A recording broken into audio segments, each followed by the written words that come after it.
महालक्ष्मीः भार्याम् रक्षतु भैरवी मार्गम् क्षेमकरी रक्षेत् विजया सर्वतः स्थिता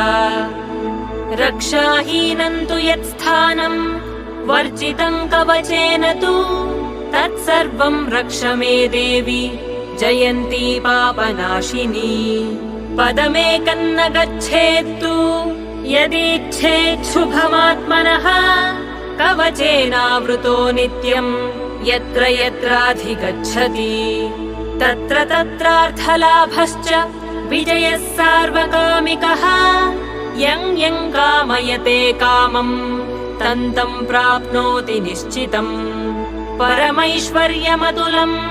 प्राप्स्यते भूतले पुमान् निर्भयो जायते मर्त्यः सङ्ग्रामेष्वपराजितः त्रैलोक्ये